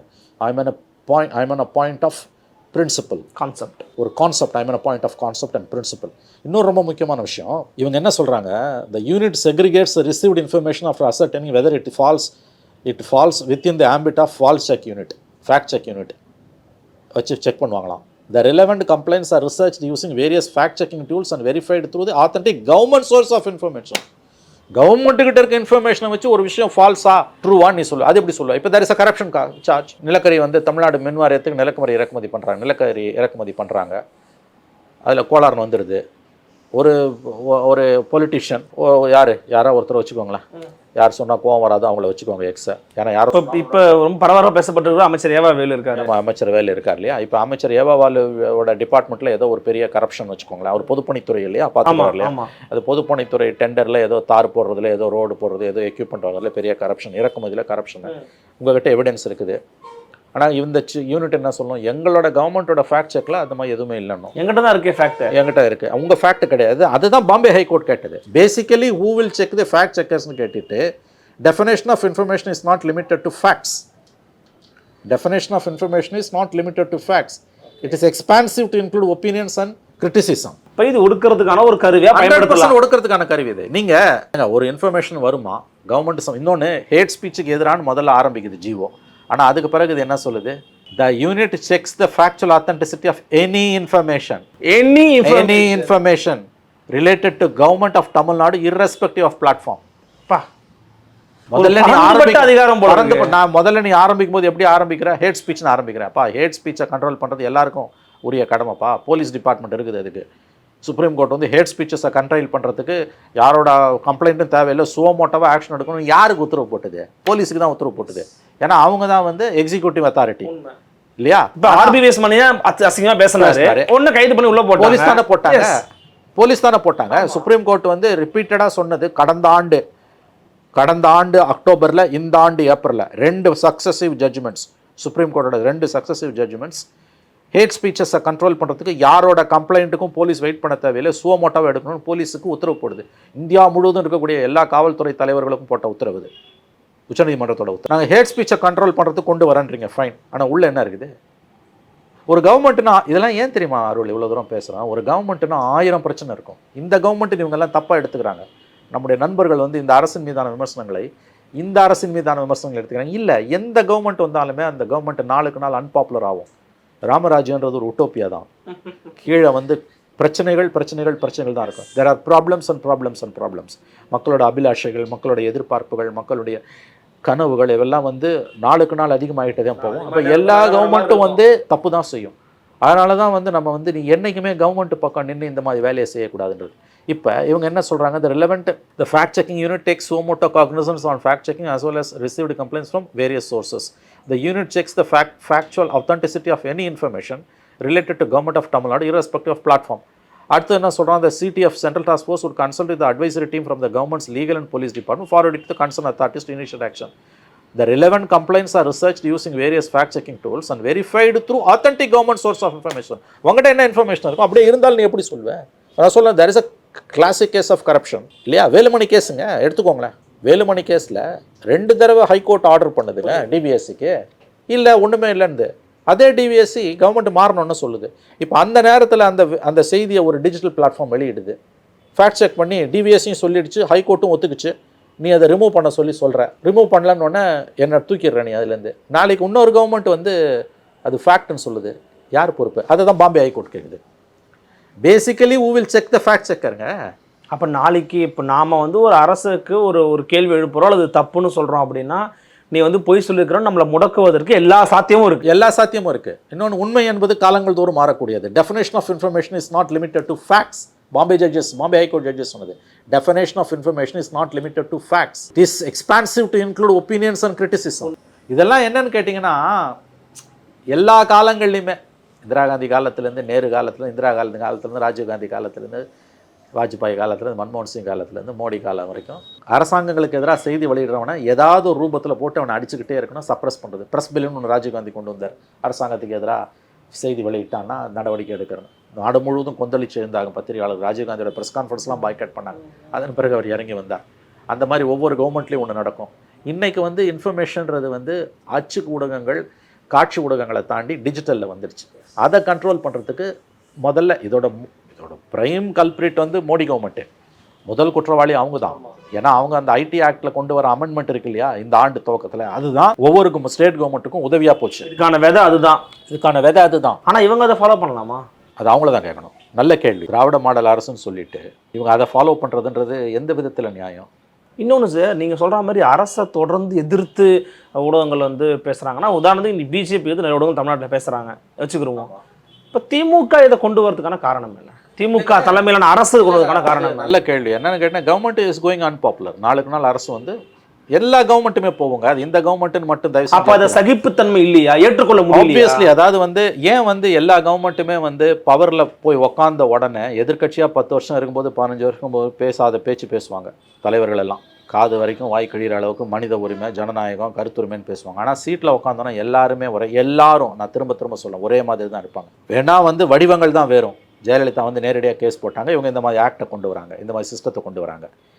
அதாவது அரசுக்கு எதிரான கருத்துக்களை எவ்வளவு தூரம் முடக்க முடியுமோ முடக்கணும். அதில் வந்து இப்போ வந்து 26, இன்னும் 2.5 வருஷம் இருக்குது. கண்டிப்பாக அரசுக்கு எதிரான போக்கு, அரசுக்கு எதிரான மனப்பாங்கு, அரசுக்கு எதிரான உணர்வுகள் என்பது அதிகமாகிட்டே தான் போகும். நான் திரும்பவும் சொல்கிறேன், எல்லா கவர்மெண்ட்லையுமே. ஏன்னா தீர்க்க முடியாத பிரச்சனைகள், அதுவும் இவங்க ஏகப்பட்ட ப்ராமிசஸ் வேறு கொடுத்துட்டாங்க. அதை வந்து கண்ட்ரோல் பண்ணுறதுக்கு, control the information, control the resistance, அதாவது அரசுக்கு எதிரான உணர்வை மட்டுப்படுத்துறது, அரசுக்கு எதிரான கருத்துக்களை வந்து மேக்ஸிமம் இருட்டடிப்பு செய்கிறது, அரசுக்கு எதிராக பேசுபவர்களை வந்து கூடிய வரைக்கும் அடக்க பார்ப்பது, இது எல்லா கவர்மெண்ட்டும் செய்கிறது. இது டிஜிட்டல் ஏஜ்ன்றதுனால டிஜிட்டல் இதை செய்யறதுக்கு வராங்க, ஸ்ட்ரக்சரலாக கொண்டு வராங்க. ஆனால் அதில் வந்து அவங்களுக்கும் இவங்களுக்குமான வித்தியாசம், அவங்க கவர்மெண்ட்டே அதை பண்ணுது, பிஐபி அதை பண்ணுது. இங்கே நீங்கள் தூக்கி அவுட் சோர்ஸ் பண்ணுறீங்க, 80 பேரை நீங்கள் இதுக்காக ரெக்ரூட் பண்ணுறீங்க, and they are not permanent எம்ப்ளாயிஸ்னா இட்ஸ் அவுட் சோர்சிங். டெக்னிக்கலாக நீங்கள் சொல்லிக்கலாம் அவங்க கவர்மெண்ட் எம்ப்ளாயிஸ்னு, பட் இன் ப்ராக்டிஸ் புரிஞ்சுக்கிறோம், கரெக்டாக புரிஞ்சுப்பாங்க அதை. இன் ப்ராக்டிஸ் அவங்க யார்? இன்னொன்று, அவுட் சோர்சிங்னு அதை வந்து not only the tenure of the job டெம்பரரின்றதால மட்டும் நம்ம சொல்லலை, அது மெயின். ரெண்டாவது வந்து எந்த ப்ராசஸில் நீங்கள் அவங்கள அப்பாயிண்ட் பண்ணுறீங்க? இவ்வளோ பெரிய ஒரு விஷயத்தை நீங்கள் பண்ணுறீங்க, சரி ஒரு வாதத்துக்கு இது சரின்னு வச்சுப்போம். கண்டிப்பாக இதை இன் பிரின்சிபல் நம்ம என்னை பொறுத்த வரைக்கும் இந்த அப்பாயின்மெண்ட் ப்ராசஸ் 80 பேர் அப்பாயிண்ட் பண்ணது, ஒரு மிஷன் டைரக்டர் அப்பாயிண்ட் பண்ணலாம் செகண்டரி. எனக்கு அது பிரைமரி இல்லை, அது எனக்கு பிரைமரியே கிடையாது. எனக்கு அதை பற்றி கூட நான் பேச விரும்பல. இன்றைக்கி வந்து விஷயம் சீரியஸாக இருக்கிறதுனால அதை தொட்டுட்டு போகிறோம். இன் கான்செப்ட் இது டேஞ்சரஸ். கவர்மெண்ட் ஃபேக்ட் செக்கிங் வர்றது டேஞ்சரஸ், டெட்லி டேஞ்சரஸ். அதனால தான் நான் சொன்னேன், ஐரோப்பிய யூனியனில் வந்து ஐரோப்பிய நாடுகளில் இருக்கக்கூடிய ஃபேக்ட் செக்கர்ஸ்க்கு ஆண்டுதோறும் அவங்க வந்து மானியம் தான் கொடுப்பாங்களே அப்படியே கவர்மெண்ட் அதை செய்யாது. எப்படிங்க கவர்மெண்ட் செய்ய முடியும்? ஃபேக்டை வந்து கவர்மெண்ட் செக் பண்ணவே முடியாதுங்க. ஏன்னா ஃபேக்ட்ன்றது கவர்மெண்ட்டுக்கு எதிராக தான் இருக்கும். சார் நீங்கள் அங்கொன்று இங்கொன்றுமா நடக்கக்கூடிய ஹேட் ஸ்பீச்சஸை பற்றி இப்போ பேசும்போது பிஹாரி மைக்ரண்ட் ஒர்க்கர்ஸ் அடித்தாங்களே, அது ஃபேக்ட் செக்லாம், அது போலீஸ் இருக்குது ஏற்கனவே, அதுக்கு எத்தனை பெரிய டிபார்ட்மெண்ட் தேவையில்லை. அது எல்லாருக்கும் தெரியாமல் போய் சொல்கிறான்னு. அதை வந்து ஃபேக்ட் செக்கர்ஸ் அதை எவன் சொன்னான்? அந்த ஃபேக்ட் செக்கர் ஜுபேர் சொன்னான், தெரியல அந்த விஷுவல் வீடியோன்னு. உங்கள் ஐடி விங்கு சொல்லலை. For your kind information 900 wing வச்சுருக்கீங்கல்ல, அந்த விங்கு சொல்லலை, அதை கூட அவன் செஞ்சான். அதான் எப்படி ஒர்க் பண்ணணும்னு தெரிஞ்சுக்கணும். நீங்கள் அந்த மாதிரி ப்ரொஃபஷனல் ஃபேக்ட் செக்கர்ஸ் இருக்கணும். உங்களையும் விமர்சிக்கக்கூடிய ஃபேக்ட் செக்கர்ஸ் தான் உங்களை காப்பாற்றுவாங்க, புரிஞ்சுக்கோங்க. உங்கள் ஐடி விங்கில் இருக்க ஃபேக்ட் செக்கர்ஸோ உங்கள் கவர்மெண்ட்டில் இருக்க ஃபேக்ட் செக்கர்ஸோ உங்களை காப்பாற்றுறது கடினம். இன் யுவர் ஓன் இன்ட்ரெஸ்ட் நீங்கள் இதுக்குள்ளே வரக்கூடாது. நீங்கள் என்ன பண்ணணும்? கிரெடிபிளாக இருக்க உங்கள் கட்சி சார்ந்த ஐடி விங்கு சார்ந்த ஃபேக்ட் செக்கர்ஸ் இல்லை, கிரெடிபிளாக இருக்கக்கூடிய ஃபேக்ட் செக்கர்ஸை நீங்கள் என்கரேஜ் பண்ணணும். அதுதான் உங்களுக்கு நல்லது. மாறா நீங்கள் அதை வந்து எல்லாத்தையும் கபலீகரம் பண்ணுற மாதிரி இந்த ஃபேக்ட் செக்கிங்கையும் கபலீகரம் பண்ணி அதை கவர்மெண்ட்டோட ஒரு அங்கமாக ஆக்கிக்கணும்னு பார்த்தீங்கன்னா இது பேரழிவு தான் நடக்கும். இங்கே வந்து இதோட பர்பஸ் டிஃபிட் ஆகிடும். நான் சொல்கிறது புரியுது சார்? இதோட பர்பஸ் டிஃபிட் ஆகிடும். உண்மைன்றது என்னங்க? நீங்கள் துவக்கத்திலே இது வந்து அடிப்படை தத்துவத்துக்கு முரணானது, அரசு வந்து ஃபேக்ட் செக் பண்ணுறதுன்னு சொல்லிட்டீங்க. இப்போ வந்து ஒரு குழு அமைச்சிட்டாங்க, எல்லாம் பண்ணிக்கிட்டு இருக்காங்க. நீதிமன்றத்துக்கு போகுமா? இதனுடைய ஃபைனல் என்னவாக மாற வாய்ப்புக்கு நீங்கள் நினைக்கிறீங்க? இப்போ December 1 ஜட்ஜ்மெண்ட்டை நம்ம பார்க்கணும். என்ன ஜட்ஜ்மெண்ட் வரப்போகுதுன்னு தெரியல. ஒருவேளை பிஐபிஓ ஐடி ஆக்டுக்கு மோடி கவர்மெண்ட் கொண்டு வந்த அமெண்ட்மெண்ட்ஸ் டு 2021 ஐடி ஆக்ட் இருக்கு இல்லையா, அதை வந்து பாம்பே ஹைகோர்ட் ஸ்ட்ரைக் டவுன் பண்ணிச்சுன்னா நம்ம இங்கே வந்து இந்த ஃபேக்ட் செக்கிங் யூனிட்டுக்கு ரிஸ்க்கு இருக்க முடியாது. கண்டிப்பாக இருக்க முடியாது. ஏன்னா அந்த ஜட்ஜ்மெண்ட்டை கோட் பண்ணி இங்கே போவாங்க. ஒருவேளை அந்த ஜட்ஜ்மெண்ட்டு அதை அப்பீல்டு பண்ணிச்சுன்னா அப்பயும் போகலாம். ஏன்னா வெவ்வேறு ஹைகோர்ட்ஸ் வெவ்வேறு விதமான தீர்ப்புகள் கொடுப்பாங்க. அதனால் ஃபஸ்ட்டு ஸ்டேஜ் நம்ம வெயிட் பண்ண வேண்டியது இன்னும் 25 நாள் இருக்குது. December 1 பாம்பே ஹைகோர்ட் ஜட்ஜ்மெண்ட்டுக்கு நம்ம வெயிட் பண்ணணும். ரெண்டாவது வந்து நீங்கள் பார்க்க வேண்டியது there are 2 aspects. In concept இதை எதிர்க்கிறது மெயின். ரெண்டாவது தான் வந்து அப்பாயின்மெண்ட் ப்ரொசீஜர்ஸ். அது ரெண்டாவது. யூசி இப்போ நீங்கள் இன் கான்செப்ட் ஓகே, அப்பாயின்மெண்ட் ப்ரொசீஜர் தப்புன்னு ஒரு முடிவுக்கு நீங்கள் வரீங்க, இல்லை கவர்மெண்ட் வருது, இல்லை கோர்ட் வருதுன்னா it's dangerous, very very dangerous. நீ இதை ஒரு ஐஏஎஸ் ஆஃபீஸருக்கு கீழே ஆல்ரெடி பவரில் சர்வீஸில் இருக்கக்கூடிய கவர்மெண்ட் எம்ப்ளாயிஸ் வச்சு பண்ணால் கூட இது ஆபத்தானது. அதனால தான் நான் சொன்னேன், இந்த நியமிக்கப்பட்ட மிஷன் டைரக்டரோ நியமிக்கப்பட போகிற 80 ஃபேக்ட் செக்கர்ஸோ அவங்க யார் XYZன்றதெல்லாம் நமக்கு அவங்கள பற்றி கவலையே இல்லை. I am least bother. அவங்கள பற்றி நான் ஒரு வார்த்தை கூட தப்பாக பேச மாட்டேன். பிரச்சனை அது கிடையாது, அது secondary. Prime issue in principle தப்பு. How can the government be in fact checking? நான் சொல்லலைங்க. ஏங்க அவன் இந்து எடிட்டோரியல் 140 வருஷம் பத்திரிக்கை எவ்வளோ அழகாக எழுதுறாங்க. அவன் வந்து retrograde stepன்னு எழுதுறாங்க. The menace of misinformation or fake news was best left to independent bodies and that a monitoring network should follow principles of natural justice. இயற்கை ஒரு கொடுங்குற்றவாளியை கூட அவன் தரப்பு நியாயத்தை கேட்காம நீங்கள் தூக்கில் போட மாட்டீங்க. இன்னொன்று எனிதிங் ரிலேட்டட் வித் கவர்மெண்ட் நான் ஃபேக்ட்ஸ் செக் பண்ணுவேன்னா நீ யார் செக் பண்ணுறதுக்கு? இது என்னது? இது ஹேட் ஸ்பீச்னு ஆரம்பிச்சு எங்கே வந்து நிற்குது? இந்த ஒட்டகம் வந்து டென்ட்டுக்குள்ளே கொட்டாய்க்குள்ளே தலையை விடும், அப்புறம் உடம்பு வந்து நிற்கல. இது அடிப்படையில் ஃப்ளோ ஆஃப் இன்ஃபர்மேஷனை கண்ட்ரோல் பண்ணுறதுக்கு. நீங்கள் கேட்கலாம், ஏன் வந்து ஒரு மாநில அரசு இதை செய்யுதுன்னு. நல்ல கேள்வி. கவர்மெண்ட் அன்பாப்புலர் ஆகிட்டு இருக்கு. அன்பாப்புலர் ஆகும்போது எலெக்ஷனுக்கு முன்னால் எவ்வளோ தூரம் வந்து இன்ஃபர்மேஷன் நம்ம கண்ட்ரோல் பண்ண முடியுமோ கண்ட்ரோல் பண்ணணும்னு பார்க்கலாம். எல்லா கவர்மெண்ட்டும் பண்ணுறது, திரும்ப திரும்ப சொல்கிறேன், எல்லா கவர்மெண்ட்டும் பண்ணுறது. ஜெயலலிதா மாதிரி எடப்பாடி மாதிரி கவலையே இல்லாமல் இருந்தால் பரவாயில்ல. எடப்பாடி கவலையே இல்லாமல் இருந்தாருங்க, அதனால தான் இன்றைக்கி தோத்துட்டு நிற்கிறாரு. எடப்பாடி பீரியடில் எதிர்த்த எல்லா ஊடகமும் இன்றைக்கி ஸ்டாலின் பீரியடில் ஆதரிக்குது இல்லை. இந்த முரண்பாட்டை இந்த கவர்மெண்ட்டில் தப்பு நடக்கலையா? இந்த கவர்மெண்ட்டில் தப்பே நடக்கலையா? இந்த 2 வருஷத்தில் பெரிய தவறுகளை எடுக்கலையா? நடக்குது. எது விவாத பொருளாக மாறுது? அது இந்த அரசுக்கே நல்லதல்ல. இடிப்பாறை இல்லை யாமராமண்ணன், கெடுப்பாறை இல்லாமல் கெடும். நான் ஓப்பனாக கேட்குறேன், முடிச்சிடுறேன். மெயின் ஸ்ட்ரீம் மீடியாவை, அச்சு ஊடகத்தையும் காட்சி ஊடகத்தையும் கிட்டத்தட்ட கண்ட்ரோலுக்கு எடுத்துட்டாங்க. திமுக அரசு எடுத்துருச்சு. சேலஞ்சாக இருக்கிறது டிஜிட்டல் மீடியா. அதை கண்ட்ரோல் பண்ணுறதுக்கு ஏன்னா பயப்படுறாங்க இவங்க. ஏன்னா அன்ரெஸ்ட் அதிகமாகுதுங்க. தயவு செஞ்சு புரிஞ்சுக்கோங்க. நீங்கள் அரசுக்கு எதிரான எதிர்ப்புணர்வு என்பது ரொம்ப அதிகமாக இருக்குது. ஊடகங்கள் அதை பிரதிபலிக்க வேண்டிய அளவுக்கு பிரதிபலிக்கலை. இந்த run up to assembly elections பாதிப்பை ஏற்படுத்தும். அதனால் நம்ம அதை கண்ட்ரோல் பண்ணி நினைக்கிறாங்க. ரொம்ப தவறான ஒரு எண்ணம். ஏன்னா இன்றைக்கி இருக்க மாடர்ன் வேர்ல்டில் எவனும் பாரம்பரிய ஊடகங்களை பார்த்து எந்த செய்தியும் தெரிஞ்சுக்கல. அவனுக்கு ஏற்கனவே தெரிஞ்ச ஒரு செய்தியை வெவ்வேறு கோணங்களில் பார்க்கவும் தெரிஞ்சுக்கவும் தான் அவன் ட்ரெடிஷ்னல் மீடியாவுக்கு வரும், விஷுவல் மீடியாவுக்கு வரான், பிரிண்ட்டுக்கு வரும். இன்றைக்கி சாயங்காலம் 4 மணிக்கு ஒரு மேஜர் டெவலப்மெண்ட்டு, கவர்னரை வந்து கவர்னர் வீட்டு வாசலில் பாம்பு போட்டுறான். எவனும் காலைல தந்தி பேப்பர் பார்த்து தெரிஞ்சுக்கிறீங்களா, இல்லை தூர்தர்ஷன் பார்த்து தெரிஞ்சுக்கிறீங்களா? 5 நிமிஷத்தில் வருது இல்லை? அப்போ ஊடகங்கள் தங்களோட நம்பகத்தன்மை இழந்து பல ஆண்டுகள் ஆகுது. இப்போ மக்கள் பெரிதும் நம்ப ஆரம்பித்திருப்பது டிஜிட்டலு. அதை கண்ட்ரோல் பண்ணுறதுக்கு தான் கொண்டு வராங்க. நடக்காது. எல்லா காலத்திலும் எல்லா ஆட்சியாளர்களும் செய்து தோற்று போனதைத்தான் இவர்களும் செய்வார்கள். முடிவும் தோல்வியில் தான் முடியும். வரலாறுலேருந்து பாடம் கற்க மறுப்பவர்கள் அந்த தவறை மீண்டும் செய்ய சபிக்கப்பட்டவர்கள்னு சொல்லுவாங்க. Those who refuse to learn from history are condemned to repeat itனுவாங்க. அதான் இது.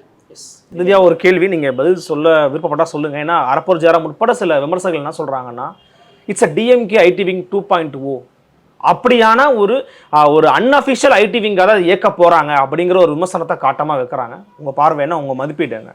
ஒரு சில நேரங்களில் வந்து நேரடியான வார்த்தைகளில் சொல்கிறத விட புன்னகையே பதிலாக எடுத்துக்கவா, மறைமுகமான வார்த்தைகளில் தான் புரிஞ்சுக்கணும் நீங்கள். அதாவது வந்து டிஎம்கே ஐடிவிங்கன்னு சொல்கிறத விட கவர்மெண்ட்டோட ஐடிவிங்கன்னு சொல்லலாம். டிஎம்கேன்னு சொல்கிறத விட கவர்மெண்ட்ஸ் ஐடிவிங் அது வந்து அது எப்படிங்க அது ஃபேக்ட் செக்கருக்கு அங்கே கிரெடிபிள் சுய மரியாதை உள்ள முதுகெலும்பு உள்ள ஒரு ஃபேக்ட் செக்கருக்கு இந்த யூனிட்டில் எப்படி இருக்க முடியும்? அதனால தான் சொன்னேன், இன்டர்நேஷ்னல் ஃபேக்ட் செக்கர்ஸ் வந்து கவர்மெண்ட்டோட இணைஞ்சு முதல்ல ஆரம்பிச்ச இடத்துக்கு வருவோம். இன்டர்நேஷ்னல் ஃபேக்ட் செக்கர்ஸ் வந்து யாருமே வந்து கவர்மெண்ட்ஸோட இணைஞ்சு பணியாற்ற மறுக்கிறாங்க. ஏன்னா அது ஃபண்டமெண்டலி பேசிக்கலி இது அகைன் சுய மரியாதை உள்ள ஒரு fact checker. I am vetted to truth, I am vetted to information. நான் வந்து எப்படி வந்து அரசோட இணைஞ்சு பணியாற்ற முடியும், அரசு கீழே பணியாற்ற முடியும்? முடியவே முடியாது. ஏன்னா இதை வந்து ஸ்டாலின் கவர்மெண்ட்டின் தப்பாக புரிஞ்சுக்கிறாங்க. ஸ்டேட்டுக்கு எதிராக நம்ம பேசுகிறோம், ஸ்டேட்டுக்கு எதிராக பேசுகிறோம். என்ன ஸ்டேட்டுன்றதே வந்து ஆம்னி பொட்டன்ட்டுங்க, சர்வ வல்லமை பொருந்தியது. ஒரு லாக்அப் டெத் நடந்துருதுங்க, ஒரு லாக்அப் டெத் நடந்தோடனே கவர்மெண்ட் அதை சப்ரஸ் பண்ண தான் பார்க்கணும். வேணா சில முதுகெலும்புள்ள ஃபேக்ட் செக்கர் இருக்காங்க நம்பகத்தன்மைனா, ஒரு லாக்அப் டெத்தில் வேணால் அவங்க நேர்மையாக நடந்துக்கலாம். ஒரு 3 லாக்அப் டெத் கண்டினியூஸாக நடக்குதுன்னு வச்சுக்கோங்க, நடக்கும். Any government will go unpopular day by day, year after year. ஆனால் அவங்க பக்கத்தில் அவங்க என்ன சொல்லுவாங்க, ரவுடி பசங்க பிரச்சனை பெருசாக இருக்குது சார், தாலியாக இருக்கிறான், கடத்துறான், என்கவுண்டர் போட்டு போகிறோம் சார், வழியே இல்லை சார்ன்றான். அதில் ஒரு 5% கூட 10% நியாயம் இருக்கலாம். ஆனால் அது வெளிப்படையாக ஒத்துக்க முடியாது. அப்போ அந்த இடத்துல ஒரு சீரீஸ் ஆஃப் என்கவுண்டர்ஸ் வருதுன்னு வச்சுக்கோங்களேன். ஃபேக்ட் செக்கர் வந்து மனசாட்சிப்படி வேலை செய்வாரா, கவர்மெண்ட் சொல்கிறத கேட்டு வேலை செய்வார். இன்னொன்று ஃபேக்ட்ன்றது என்ன, பாம்பே ஹைகோர்ட்டோட அந்த observations of the judges, of course ஆர்டர்ஸில் எப்படி வரப்போகுதுன்னு தெரியல. ரொம்ப முக்கியமான அப்சர்வேஷன் அது. ஒன்று basically we will check the fact checkers. மறுபடியும் சொல்லிடுறேன், basically we will check the fact checkers. ரெண்டாவது, how can it be said that government truth was the final truth? அரசின் உண்மைதான் இறுதியான உண்மை என்று நீ எதன் அடிப்படையில் சொல்லுகிற? ஜட்ஜஸ் கேட்குறாங்க. Definition of information is not limited to facts. It is expansive to include opinions and criticism. Information தகவல் என்பதற்கான வியாக்கியானம் என்பது உண்மைகளுக்கானது மட்டுமல்ல, இட் இஸ் எக்ஸ்பான்சிவ், பறந்து விரிந்துப்பட்டது, கருத்துக்கள் விமர்சனங்கள் என்று கூட அது விரிந்து நீளும்ன்றாங்க. ஆகவே இந்த பேக்ரவுண்டில் பார்க்கும்போது மூல விதை வந்து மோடி கவர்மெண்ட்டு கொண்டு வந்த 2021 ஐடி ஆக்டுக்கான அந்த அமெண்ட்மெண்ட்ஸ், அந்த அமெண்ட்மெண்ட்ஸ் வந்து ரொம்ப டேஞ்சரஸான அமெண்ட்மெண்ட்ஸ், கருத்துரிமைக்கு எதிரானது. பார்ப்போம், பாம்பே ஹைகோர்ட் வந்து அதில் ஒருவேளை கருத்துரிமையின் பக்கம் நின்று ஐடி அமெண்ட்மெண்ட்ஸை ஸ்ட்ரைக் டவுன் பண்ணிச்சுன்னா இந்த தமிழ்நாடு கவர்மெண்ட்டோட GOMS நம்பர் 190 டேட்டட் 6/10/23 அது வந்து நிலைக்க வாய்ப்பு இல்லை. அது வந்து லீகல் ரஃப் வெதரில் போய் மாட்டோம். ஒருவேளை அதை அப்பீல்டு பண்ணிட்டான்னா தெரியல. இல்லை இன்ட்ரெஸ்டிங்காக இன்னொரு விஷயம், இறுதியாக அதை நான் சொல்லிக்கிறேன், நேயர்களோட முடிவுக்கே விட்டுறேன், வேறு ஒன்றும் சொல்ல. அந்த Tamil development and information advertisement டிபார்ட்மெண்ட்லேருந்து அந்த GOMS number 190 dated 6/10/23 Purattasi 19 Thiruvalluvar ஆண்டு 2054 போட்டு அதுக்கு பக்கத்தில் சோபக்கிருதம் சமஸ்கிருத ஆண்டு பெயர் போட்டிருக்கு. பக்கத்தில் தமிழ் போட்டிருக்கேன் சார், புரட்டாசி போட்டிருக்கு. கலைஞர் முதலமைச்சராக இருக்கும்போது சமஸ்கிருத ஆண்டுகள் போடப்பட்டது எனக்கு தெரியல, தவறாக இருந்தால் திருத்திக் கொள்ளலாம், நான் திருத்திக் கொள்ள தயாராக இருக்கிறேன். இவங்க அதை விரும்ப மாட்டாங்களே, அதுதான் கேட்குறேன். சோபக்கிருது இது உணர்த்தும் செய்திகளும் உங்கள் பூர்வங்களை உயர்த்தலாம். கடைசியில் நிறைய விஷயங்களை வந்து பேசி தத்துவங்கள் ரீதியாகவும் கான்செப்ட் ரீதியான விஷயங்களை எக்ஸ்பிளைன் பண்ணியிருக்கிறீங்க. ஸோ ரொம்ப டீட்டெயில்டாக இருந்தது. ஒரு ஃபேக்டை, அது ஒரு அரசை எப்படி வந்து பார்க்கணும் அப்படிங்கிற இதில் பல விதமான டைமென்ஷன்ஸை வந்து எக்ஸ்பிளைன் பண்ணியிருந்தீங்க. மிக்க நன்றி சார். நன்றி அருள். நன்றி மகளே. மீண்டும் ஒரு சிறப்பு நேரம் சந்திக்கலாம். நன்றி, வணக்கம்.